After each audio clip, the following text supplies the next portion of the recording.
하나님의 말씀을 함께 보시겠습니다. 누가복음 17장 11절부터 19절입니다. 신약성경 123면 누가복음 17장 11절로 19절입니다. 한 절씩 교독하겠습니다. 예수께서 예루살렘으로 가실 때에 사마리아와 갈릴리 사이로 지나가시다가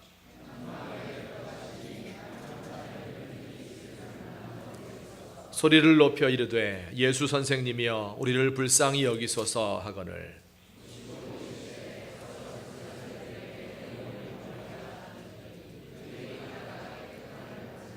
그 중에 한 사람이 자기가 낳은 것을 보고 큰 소리로 하나님께 영광을 돌리며 돌아와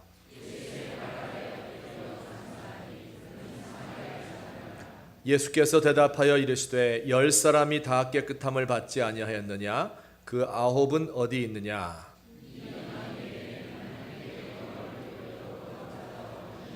같이 보십니다.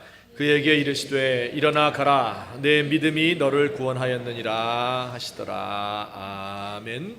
오늘 10명의 나병 환자가 예수님에 의해서 고침받은 사건이 있었습니다. 나병이라고 하는 것은 나병균에 의하여 전염되는 것인데 반점이 생기고 또 손가락, 발가락, 마디가 떨어져 나가는 무서운 질병입니다. 지금은 완치가 가능하지만 과거의 의술로서는 절대 고칠 수 없었던 이런 불치의 병입니다. 이 병은 전염되기 때문에 사람들이 멀리하고 그래서 가족들로부터 떨어져야 되었고 이 사회로부터 격리되어 살아야 했던 사람들의 동량에 의해서 살아야 됐던 이런 질병입니다. 또 사람들은 이 나병이 하나님의 저주에 의해서 생긴 그런 부정한 병이다 생각을 했지요. 그래서 그 병 걸린 사람을 죄인 취급하고 더러운 사람으로 생각을 했습니다. 그러니 병 걸린 것도 고통스러운데 가족과 사회로부터 떨어져 있어야 되고 또 심지어 하나님의 저주를 받았다고 생각해야 되는 이런 삼중고를 겪는 이런 무서운 질병이 나병 혹은 문둥병이라고 하는 것입니다. 예수님께서 10명의 문둥병자들을 이 나병 환자들을 말씀 한마디로 고쳐주셨습니다. 그들이 자기 집으로 돌아가는 그 과정에서 병 고침을 얻은 것입니다. 그런데 그 10명 고침받은 사람 중에 단 한 사람만 와서 예수님께 절하고 엎드려서 감사와 영광을 돌렸습니다. 예수님께서 그때 탄식하시며 이렇게 말씀하셨어요. 17절과 18절에서 10사람이 다 깨끗함을 받지 아니하였느냐? 그 9사람은 어디 있느냐? 이 이방인 외에는 하나님께 영광을 돌리러 돌아온 자가 없느냐? 이렇게 말씀하셨습니다. 오늘 이 사건 가운데에서 우리가 하나님의 은혜와 또 우리의 감사에 대해서 두 가지의 사실을 발견할 수가 있습니다. 오늘 그것을 함께 살펴보려고 합니다. 우선 첫 번째로 이 말씀이 우리에게 무엇을 보여주고 있습니까? 은혜를 입은 사람이 다 감사하는 것은 아니다 하는 것을 보여주고 있지요. 10사람 가운데 몇 명만 왔어요? 한 사람만 왔습니다. 이럴 수가 있는가? 어째서 이 몹쓸 병으로부터 구해 주셨는데 예수님께 감사하러 오지 않을 수가 있겠는가? 우리가 의아하게 생각할 수 있습니다. 왜 이 나머지 사람들은 9사람은 감사하지 않았을까요? 제가 생각을 해보았어요. 첫째 사람은 아마 자기가 병 나은 것에 도취가 되어서 이 몸을 보니까 얼마나 좋은지 몰라요. 두 번째 사람은 빨리 가서 가족 만날 생각 때문에, 세 번째 사람은 앞으로 어떻게 살아가야 될까 계획하고 실천하느라고, 네 번째 사람은 병은 나았는데 이젠 뭘 먹고 살아야 되는가 두려움과 걱정 때문에, 다섯 번째 사람은 나병이 나아서 나는 기쁜데 병 안 걸리고 사는 사람들과 자기를 비교해 보니까 너무 자기가 초라하지요. 여섯 번째 사람은 이제까지 산 세월이 너무 아깝다.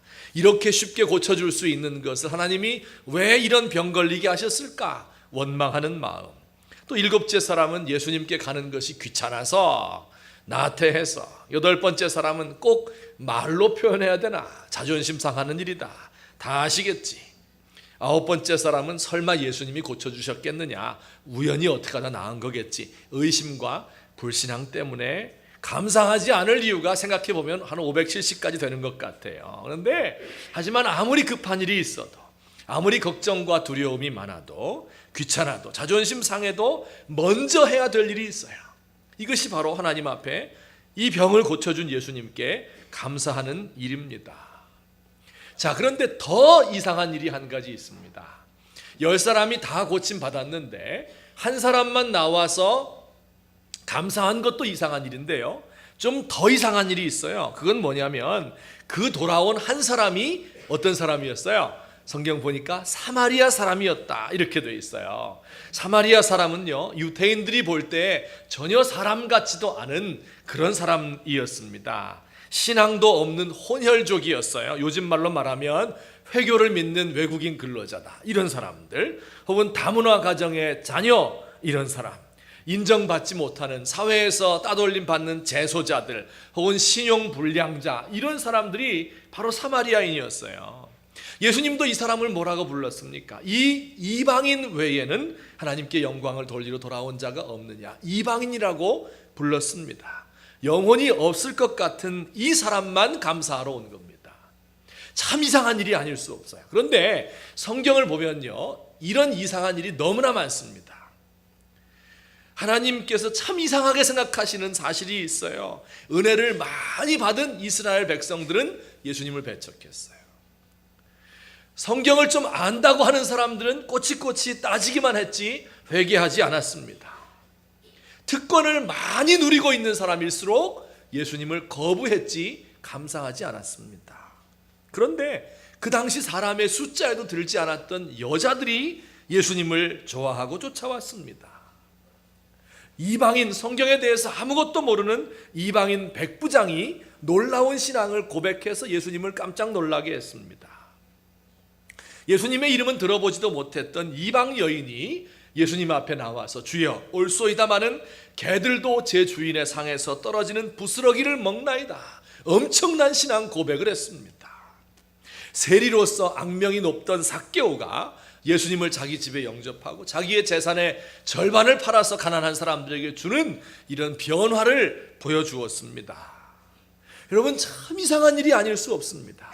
은혜를 많이 받았던 사람들이 오히려 감사하지 않고, 은혜는 너무 조금밖에 못 받았는데 그런데 그들이 오히려 하나님께 감사하는 이런 모습을 봐요. 왜 그럴까 생각해 봐요. 여러분, 근데 이것이 성경에서만 그런 일이 있는 게 아니라 오늘날 우리들의 사회에도 그런 일이 있어요.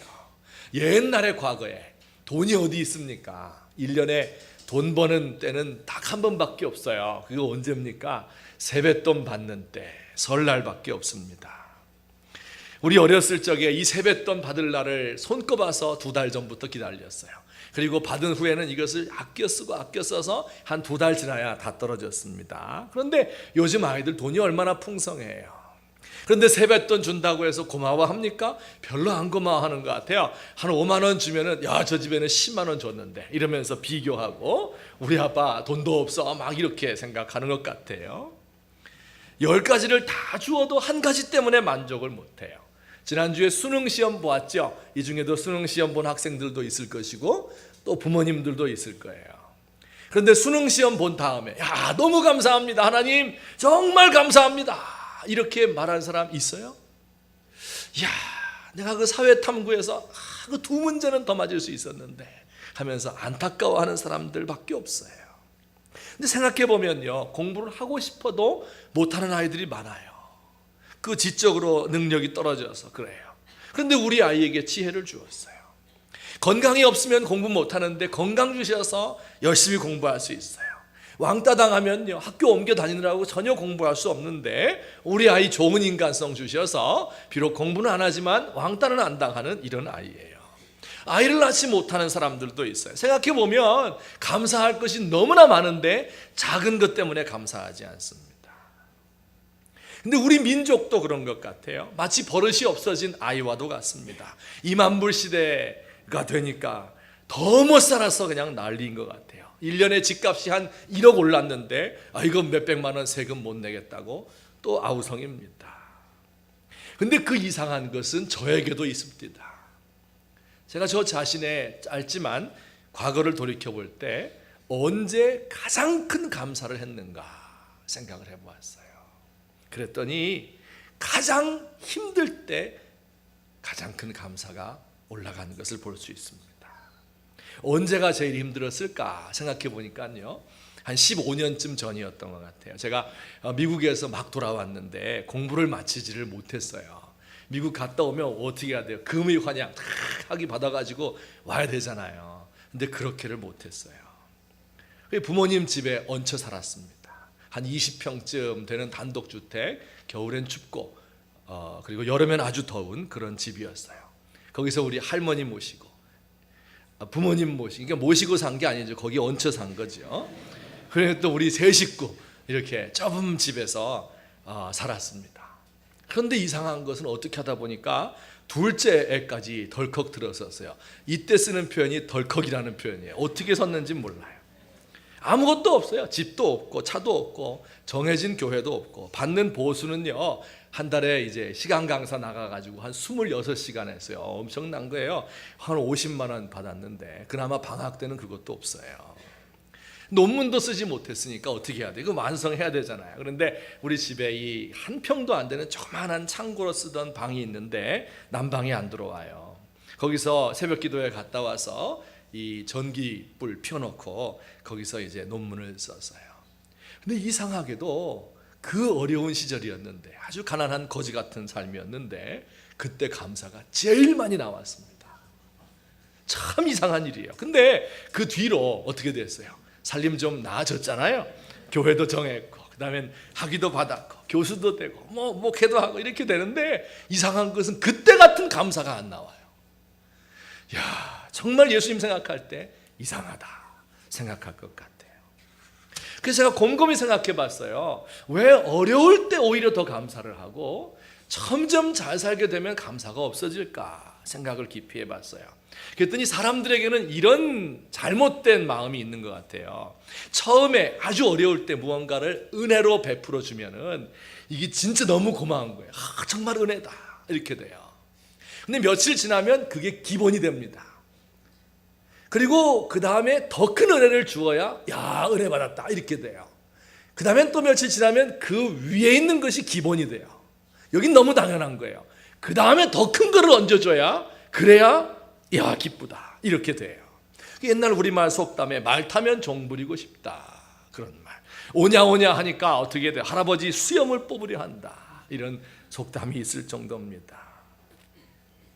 학자들이 이런 인간의 심리를 좀 연구를 했는데, 그래서 이것을 뭐라고 이름을 붙였냐면 디드로 효과다 이렇게 이름 붙였어요. 디드로라고 하는 이 프랑스 이 철학자가 있거든요. 그런데 그가 한 번은 친구에게서 선물을 받았어요. 선물이 뭐냐면 진홍색 자색 가운을 받았는데 금으로 탁 술을 넣은 굉장히 멋있는 이런 가운을 받았습니다. 그것을 차마 입을 수가 없어, 너무 좋아가지고. 그래서 그것을 집에다가 거실에다가 딱 걸어 놓았습니다.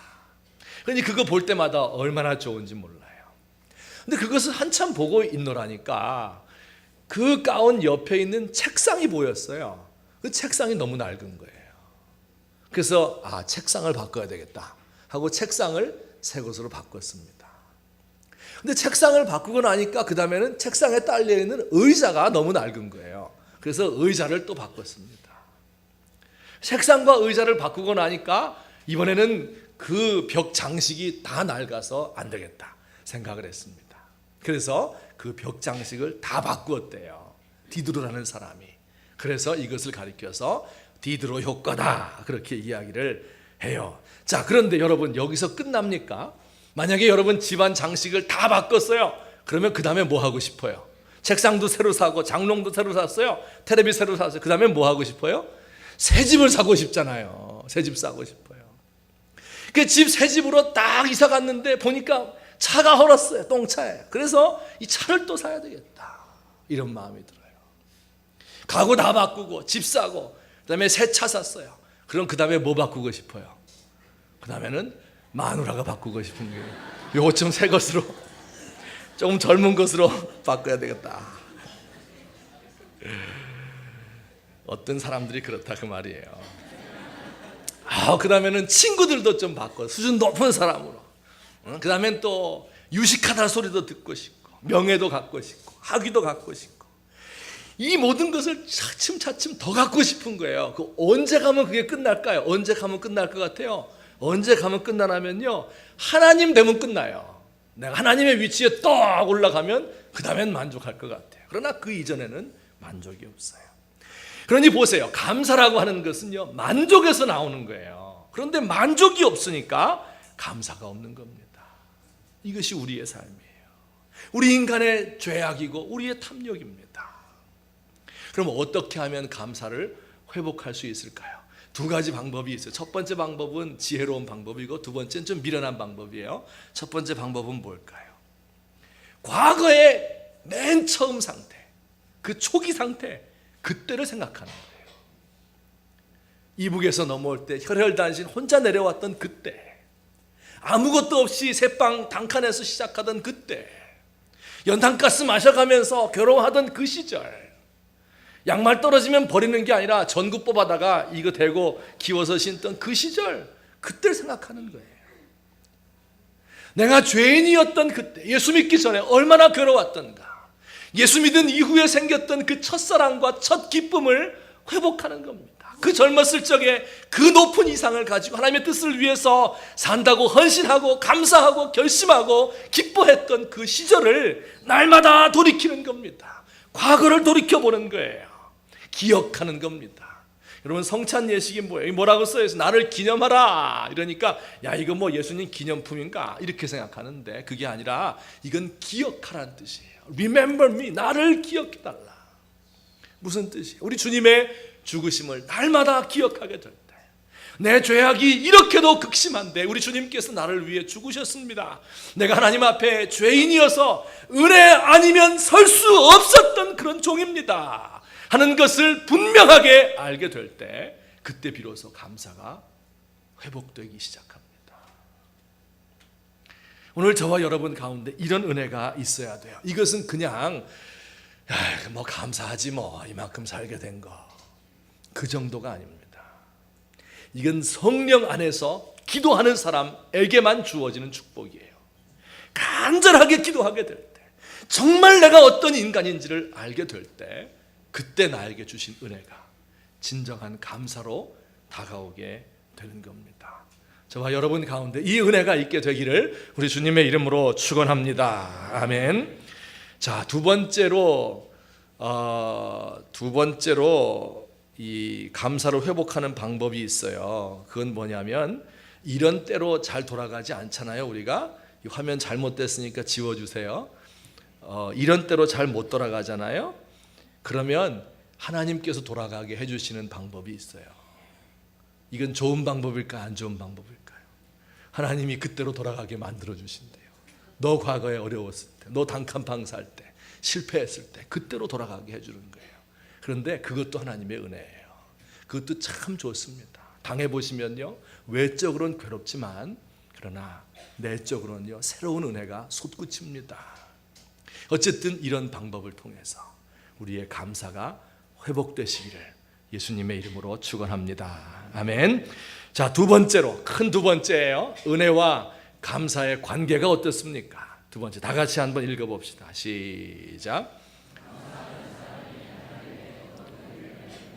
감사하는 사람이 하나님의 은혜를 더 받는다. 아까 말씀에서 이 사마리아인이 감사합니다 나왔잖아요. 그때 예수님께서 뭐라 그랬어요?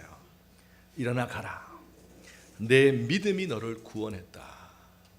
지금 이분은 병 나은 것 때문에 감사했잖아요. 근데 예수님은 이번엔 뭐예요? 그의 영혼을 구원해 주었어요. 우리가 은혜 받는 그 통로예요. 작은 것에 감사를 하면 주님께서 더 좋은 것으로, 더 큰 것으로, 더 영적인 것으로 우리에게 갚아 주십니다. 자녀들을 키워보면 잘 알지요. 자녀들이 여럿이 있으면요, 자녀들에게 과자도 사주고 아이스크림 사주잖아요. 그러면 그렇게 하고 시험을 해보는 거예요. 아빠 좀 한 입만 달라. 이렇게 하면 어떤 자녀는 얼른 줍니다. 아빠 얼른 잡수세요. 주로 딸들이 그렇게 하죠. 그런데 어떤 아이는 절대 안 주고 욕심껏 자기만 먹는 그러한 아이가 있습니다. 저희 집 아이들도 실험을 3명을 다 해봤어요. 그랬더니 어떤 아이는 잡수세요, 먹어 하고 주고 어떤 아이는 안 줘요. 근데 어떤 아이는 누구라고 얘기는 안 하는데 좀 달라 그렇게 했더니 지 동생 거를 뺏어다가 확 주고. 본전 생각날 때가 가끔 있습니다. 어떤 사람은 또 하나님이 감사하는 자에게 더 많은 거 준다. 그러니까 이거 잘 됐다, 감사 헌금 더 많이 하라는 얘기구나, 더 주시겠지, 11조 내면 창고에 쌓지 않도록, 쌓을 곳이 없도록 부어주시겠지 라고 생각하는 분이 또 있을 수 있습니다. 근데 과거에 어떤 마을에 마음 착한 농부가 한 사람 살고 있었대요. 근데 농사를 잘 지었는데 그해 따라 농사가 잘 됐는데 김장 무가 너무 큰 게 소출이 되었어요. 그래서 이걸 임금님에게 드렸습니다. 모든 것이 임금님의 선정 덕분입니다. 고맙습니다. 임금님이 너무 기특하잖아요. 무를 나한테 갖다 주었다. 그래서 뭘 보상하면 좋겠는가? 아랫사람들이 뭐 있는 거 좀 가져와라 이야기를 하니까 황소 한 마리가 있습니다. 그래서 이 임금님이 이것을 끌어다가 농부에게 주었습니다. 그 무 하나로 횡재를 한 거잖아요. 이게 이제 소문이 그 마을에 쫙 났단 말이에요. 그 욕심쟁이 농부 한 사람이 야 이거 무 한 마리에 무 한 뿌리에 황소 한 마리다. 그러니 황소를 바치면 어떨까 하고 생각을 했어요. 그래서 제일 좋은 황소를 끌고 임금님에게 갔습니다. 제가 수십 년간 황소를 길렀는데 이렇게 크고 실한 황소는 처음 봤습니다 하며 임금님에게 바쳤어요. 그랬더니 임금님이 농부에게 야 정말 고맙다, 참 고마워. 그리고 신하들에게 물었어요. 요즘 들어온 것 중에서 가장 값진 것 창고에서 내와라. 신하들이 창고에 가서 살펴보고 대답을 했습니다. 가장 값진 큰 무가 하나 있습니다. 그래 그러면 그것을 갖다가 이 사람에게 상으로 주어라. 여러분 우리 사람들도요 대가를 바라고 뭘 나에게 잘해주고 감사하면 처음에 한두 번은 모르지만 계속하면 다 알잖아요. 그죠? 그러면 그 사람에게 더 좋은 거 해주고 싶어요? 아니죠. 하나님은 우리의 마음 중심을 알거든요. 그럼 뭘 대가를 바라고 하는 것은 진정한 감사가 아닌 거예요. 여러분 요건 감사가 뭔지를 모르는 분들이 그렇게 하는 거예요. 우리가 감사한 건 조금 내는 거 이런 게 그거 아닙니다. 여러분 내 생명을 구원하시고 나를 지금까지 이렇게 있도록 만들어주신 이 모든 것이 다 하나님께로부터 왔는데 이 내 모든 것을 다 드려서 감사하는 거예요. 내가 앞으로 뭘 더 받을 것이다, 더 추구한다, 그런 것이 아닙니다. 지금까지 주신 것이 너무 크고 너무 많기 때문에 너무 감사합니다. 다른 거 생각하지 않고 하나님께 감사의 제사를 드리는 겁니다. 우리 하나님께서 그 마음을 기쁘게 보시고 그리고 우리에게 더 큰 영적인 은혜를 부어주시는 겁니다. 어떤 은혜를 주실까? 어떤 식으로 감사가 축복을 불러올까? 제가 이야기를 하나 해드리겠습니다. 어떤 가정이 있었어요. 아버지가 중소기업을 운영하는 사장이고 큰딸과 또 아들을 둔 이런 나름대로 행복한 그런 가정이었습니다. 근데 IMF가 와서 이 아버지의 회사가 문을 닫게 되었어요. 물건을 많이 생산해 놨는데 이걸 사가야 되는 그 기업이 도산하는 바람에 줄부도가 나서 이 회사도 같이 망하게 된 겁니다. 그리고 나서 아버지가 1년 후부터 재기하기 위해서 노력을 했어요. 근데 그것이 잘 안 됐습니다. 취직을 하려고 했는데 나이가 너무 많아서 받아주는 데가 없어요. 그래서 생각을 하다못해 엄마가 임시로 식당에 나가서 일해서 이제 우리 밥 먹어야 되겠다 해서 엄마가 식당에 나가기 시작했습니다. 근데 이렇게 한 지 벌써 10여 년의 세월이 지났는데 엄마가 식당에서 헤어나지를 못하는 거예요. 아버지는 계속 일자리를 못 찾고 술을 마시기 시작했어요. 그러며 성격도 나빠졌고 술만 마셨다 하면 아내를 때리기도 하고 아이들에게 화를 내는 이런 아빠로 점점 변해갑니다. 엄마는 식당에 나가서 일하는데 하루 종일 일해요. 12시간 혹은 14시간까지 일을 해야 돼요. 이리 뛰고 저리 뛰고 힘들게 일하는데 한 달에 쉬는 날이 하루도 없어요. 아파도 병원에 가지 못하고 병원 간다는 생각이 너무 무서운 거예요. 큰 병 걸렸을 것 같아서. 이렇게 해서 버는 돈이 한 달에 140만 원입니다. 그거 가지고 살림 다 해야 되지요. 전세금 오르는데 500만 원, 1000만 원 대출 받은 거 이자 내야죠. 전기세 내야죠. 그러면 저축하는 건 꿈에도 못 꿉니다. 이 아이들에게 학원을 보내주고 싶은데 그럴 돈이 없어요. 파김치가 되어서 집에 10시쯤 들어오면 집안은 엉망이고 아빠는 술 마시고 나둥그러져 있고 밥도 없고 반찬도 없어요. 애들이 밥도 안 먹었어요. 이에 아빠에게 막 화를 내고 신경질을 부립니다. 아이고 딴 집처럼 청소 좀 해놓고 애들 좀 덜 봐주지. 이게 뭡니까? 딸은 고3인데 일찌감치 공부를 포기했습니다. 껌도 좀 씹고 침도 좀 뱉으면서 엄마의 마음을 아프게 했습니다. 아들은 어때요? 엄마가 제일 사랑하고 기대를 가지고 있는데 학원을 보내줄 돈이 없어요. 애들이 학원 왜 다니느냐? 공부하러 다닌다기보다도 몰려 다니면서 노는 그런 재미에 다니는 거거든요. 그런데 이 아들만 빠져서 왕따를 당하는 것 같아요. 늘 풀이 죽어 있고 학교에 가기를 싫어합니다. 여러분, 이 가정에 소망이 있어요, 없어요? 이 가정의 미래가 어때요? 다시 일어날 수 있는 가정입니까? 딸이 겨우 아주 낮은 대학에 들어갔어요. 등록금 마련할 길이 없으니까 처음부터 대출을 받았습니다. 근데 이거 너무 어려워서 휴학을 하고 좀 취직을 해야 되겠다 해서 겨우 아르바이트 자리를 대형 마트에 얻었습니다. 이 대형 마트 하루에 8시간씩 일주일에 닷새를 일합니다. 근데 마트에서 일하는 사람은요, 한번 가서 살펴보세요. 절대 앉으면 안 돼요. 기대도 안 됩니다. 하루 온종일 서 있으려니까 첫날부터 발이 퉁퉁 붓고 발가락에 물집 생기고 난리가 났습니다. 일주일 하니까 벌써 발에 굳은 살이 박이기 시작해요. 이렇게 한 달 내내 일해서 월급 받았는데 78만 원을 받았습니다. 이 딸이 이 돈을 받고 한없이 울었습니다. 우리 엄마가 식당에 나가서 벌어오는 돈이 이런 거였구나. 이렇게 어렵게 돈을 벌어서 우리들 밥 먹이고 있었구나 하는 사실을 알게 되었어요. 엄마에 대한 사랑하는 마음, 감사하는 마음, 내가 그 엄마를 이렇게 이해하지 못했던 것, 이것이 막 치밀어 올라오는 거예요. 첫 월급 타서 삼겹살 파티를 하면서 엄마의 손에 돈을 쥐어주고 그리고 한없이 부둥켜 안고 울었습니다. 엄마 고마워요, 엄마 미안해요 하며 둘이서 한없이 울었습니다.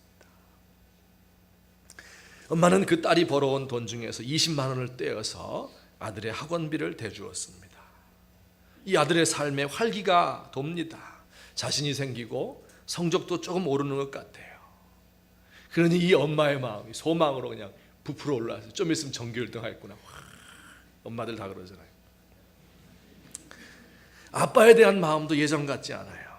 늘 원망하고 싫어했었는데 이제는 술 마시고 와서 주정하는 자빠져 자는 그 아빠가 미운 게 아니라 불쌍해지기 시작하는 거예요. 십몇 년 전에 자기를 그렇게 사랑해주고 아이들을 귀여워해주던 그 자상한 아빠의 모습이 떠올랐습니다. 한두 달 지나니까 이 아빠도, 이 아둔한 아빠도 뭐가 지금 집안에서 바뀌고 있구나, 분위기가 달라졌네 하는 것을 알게 되었습니다. 직장은 잡지 못했지만 더 이상 술을 안 마셔야 되겠다 결심을 했습니다. 그리고 아내가 늦게 돌아오니까 이제는 집안 청소 다 해놓고 밥도 곧잘 해놓게 되었어요. 그리고 자기의 아들과 함께 대화도 할 줄 아는, 운동도 함께 하는 이런 아빠가 되었습니다. 여러분, 이 가정 행복한 가정 되었습니다. 이보다 더 행복한 가정 별로 찾아보기 힘들 겁니다. 어디서부터 이게 시작됐어요? 어디서 시작됐어요? 이 딸아이의 감사로부터 시작된 겁니다. 여러분, 우리 식구들 다 어렵고 고통스럽고 가정이 다 어렵다고 해도요, 그 가정에서 아무나 한 명, 엄마도 좋고 아빠도 좋고 딸도 좋고 아들도 좋고 아무나 한 명 감사하는 마음부터 시작하는 거예요. 그러면 그 가정이 달라지게 되는 것을 믿으시기를 주의 이름으로 축원합니다. 여러분, 성경에 보니까 아무것도 염려하지 말고 모든 일에 기도와 간구로 너희 구할 것을 감사함으로 하나님께 아뢰라고 이야기해요. 그러면 어떤 일이 벌어집니까? 모든 지각에 뛰어난 하나님의 평강이 그리스도 예수 안에서 너희 마음과 생각을 지키시리라 하셨는데, 지각에 뛰어난 하나님의 평강이 무슨 뜻일까요? 저는 처음에 이게 하나님은 뛰어난 지각을 가지신 분이구나, 그런 뜻으로 이해를 했어요. 근데 그런 뜻이 아닙니다. 이 지각이란 말은 인간의 지각이에요. 사람들이 가지고 있는 지각, 이성, 이해력, 판단, 이런 겁니다. 그러니까 인간이 가지고 있는 이성과 지혜와 판단력과 이런 것을 다 뛰어넘는, 우리 생각엔 어떻게 이 가정이 뭐 미래가 있으면 뭐가 있어요, 어떻게 행복할 수 있겠나, 객관적으로 하면 아니에요. 그런데 그 모든 것을 뛰어넘어서 그 모든 것을 초월하시는 그 하나님의 은혜와 평강이 우리를 지키게 되는 거예요. 그 누구에게 그런 복이 주어져요? 감사와 기도로 나아가는 사람에게 주어지는 겁니다. 여러분, 이래서 감사하라고 그러는 겁니다. 감사로부터 출발해서 모든 문제가 해결되기 시작하는 겁니다. 여러분, 아내에게 감사하시고 남편에게 감사해야 돼요. 가정이 그렇게 해서 행복해지는 겁니다. 직장 생활하면서 괴로운 분들이 있죠. 직장에서 왜 괴롭습니까? 여러분, 내 동료가 있는데 나에게만 일 시키는 거예요 하고 이 월급 똑같이 받는데 막 불평이 막 생기잖아요. 그래서 불평 생기네. 그래서 어려워지는 거거든요. 그거 감사하세요. 일 하나도 안 시키는 사람보다 일 많이 시키는 그 사람이 더 좋은 사람이에요. 인정받기 때문에 시키는 거거든요. 월급 좀 덜 받으면 나중에 올려주면 되죠. 그거 감사함으로 직장생활 하면 좋겠어요. 여러분, 우리 기업을 운영하시는 분들도요, 그렇게 해야 돼요. 사장님들이요, 이거 내가 열심히 노력해서 이렇게 됐다, 그렇게 생각하면 안 돼요. 3분의 1은 우리 직원들이, 종업원들이 잘했다, 고맙다. 3분의 1은 국가가 잘하게 해준 거예요. 여러분, 아무리 뛰어난 능력 있는 기업가라고 해도 북한에 가서 사업할 수 있어요? 안 됩니다. 우리 사회가 안정되었기 때문에 이게 가능한 거 아니에요? 3분의 1은 직원들이 잘했습니다, 고맙습니다. 3분의 1은 국가에 대해서 감사하고, 그리고 3분의 1은 내가 잘한 거지, 열심히 노력한 거죠. 하나님이 은혜 주셔서 열심히 할 수 있었습니다, 고맙습니다. 이렇게 된다면 그 회사가 어떻게 될까요? 우리 일하는 직원들은 어때요? 사장님 고맙습니다. 다 무너진 회사 많은데 우리에게 이렇게 일자리를 주셔서 고맙습니다. 이런 마음을 가지면 그 회사가 천국이 되는 거예요.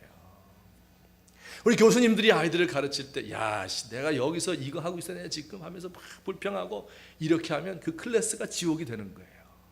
아이들에게 고맙다, 정말 고맙다, 내가 너희들 때문에 산다, 내 사명 주어서 고맙다. 아이들도 선생님에게 선생님 고맙습니다. 그 클래스가 천국이 되는 거예요. 감사 하나로 이루어지는 겁니다. 교회는 어때요, 여러분? 제가 이 싸우는 교회, 힘든 교회, 그다음에 은혜로운 교회 차이가 뭡니까? 힘든 교회에서는 목사가 불만이 이렇게 차 있어요. 그래가지고 내가 지금 여기 와서 이거 하고 있어야 되나, 불평이 막 나옵니다. 성도들도 목사에 대해서, 장로님들에 대해서 막 불평합니다. 그러나 되는 집은 어때요? 아유, 고맙습니다. 여러분 참 감사해요. 제 이런 설교 들어주셔서 참 고맙습니다. 장로님들 고맙습니다. 이렇게 잘 보좌해 주셔서 너무 고맙습니다. 집사님 고마워요. 권사님 고마워요. 서로 고마워하는 거, 서로 감사하는 교회. 그 차이가 별거 아닙니다, 여러분. 교회가 시설과 건물이 좋고 뭐 좋고 사람 많고 이런 거 가지고 교회가 운영되는 거 아니에요. 그 한 가지예요. 감사하는 마음이 있는 교회가 은혜 받은 교회입니다. 우리나라도 마찬가지예요. 여러분, 국회의원 되었으면 국민들에게 항상 감사하는 마음 가져야 되고, 국민들도 국회의원들에게 감사해야 돼요. 그들이 싸우는 모습을 보아도 저분들이 만약에 안 싸웠으면 우리가 싸워야 될 텐데 대신해서 싸워주시니 감사합니다.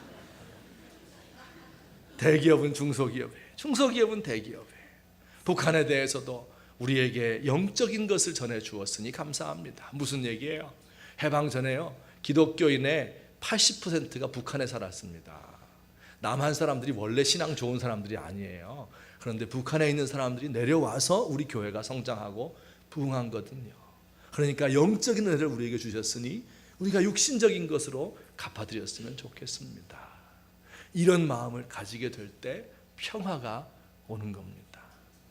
여러분, 오늘 감사절이니까 제가 오늘 이 말씀 드리는 것이 아니라 정말로 우리의 마음속에서 이런 감사가 세상을 변화시키고 우리의 삶을 변화시키는 열쇠가 된다 하는 것을 마음속에 기억하시는 저와 여러분 되시기를 우리 주님의 이름으로 축원합니다. 우리 다 함께 기도하시겠습니다. 우리 이렇게 은혜 주신 하나님께 감사하고, 또 우리에게 어떤 분은요 원망과 불평이 있는 분이 있어요. 이건 우리의 입에서, 우리의 마음에서, 우리의 얼굴에서 없어야 됩니다. 여러분, 마음 막 얼굴 찡그리고 막 봉사하고 찡그리고 뭐하고 하면요 체해요. 그렇게 하는 거 아닙니다. 기쁜 마음으로 하나님을 섬기며 봉사할 수 있도록 하나님 우리를 도와주시옵소서. 우리 얼굴에 큰 기쁨이 있도록 하나님이여 우리와 함께하여 주시옵소서. 우리 간절하게 기도하시겠습니다. 사랑의 하나님 아버지, 고맙습니다. 연약하고 무익한 저희들을 사랑해 주시고 주 안에서 예수 믿고 구원받고 변화받고 새 사람 되고, 그리고 많은 죄를 지었음에도 불구하고 하나님의 은혜로 세워주셨사오니 감사합니다. 하나님 아버지여, 이 감사를 마음속에 늘 기억하게 하시고 하나님 아버지여, 주님께 영광을 돌려드리며 감사할 수 있는 제가 될 수 있도록 하나님 도와주시옵소서. 이런 감사가 넘치는 우리 교회가 되게 하시고, 감사가 넘치는 우리 가정이 되게 하시고, 우리 민족이 되게 하시고, 우리 직장이 될 수 있도록 하나님 아버지 인도하시고 도와주시옵소서. 하나님 아버지, 우리 주님의 사랑하는 백성들을 주께서 기억하시옵고 우리의 심령이 주 앞에 온전히 서서 하나님께 영광 감사 돌릴 수 있도록 우리 주님 도와주시옵소서. 모든 것 주님 앞에 의지하고 감사하며 예수님의 이름으로 기도하옵나이다. 아멘. 우리 함께 찬송하시겠습니다. 다 함께 일어나셔서 588장 1절만 함께 부르시도록 하겠습니다.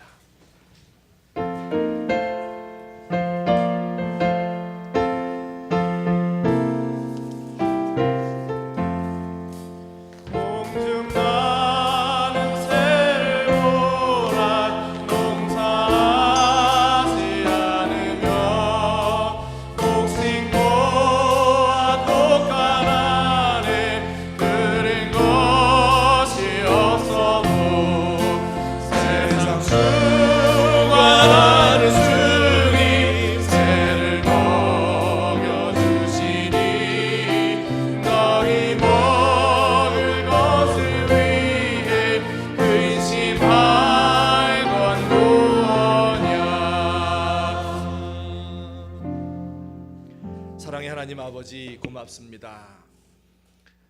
오늘 이 시간도 우리 주님 앞에 우리의 몸과 마음을 바쳐 경배하며 또한 우리의 예물로서 하나님께 감사를 표현합니다. 하나님이여, 우리의 이 예물을 기쁘게 받으시옵고 우리의 삶 속에 더 큰 은혜와 더 큰 기쁜 일들이, 영적으로 축복받고 변화되는 일들이 일어날 수 있도록 하나님 우리를 도와주시옵소서. 주께서 우리의 가정을 회복시키시고 우리의 교회와 우리 조국의 교회와 우리 민족을 감사함으로 회복할 수 있도록 우리 주님 도와주시옵소서. 아버지 하나님, 우리 가운데 질병으로 시달리며 고통받는 종들 주님 기억하시고 그 고통 속에서 예수님을 만나고 그 가운데서 진정한 감사가 우러나올 수 있도록 우리 하나님 도와주시옵소서.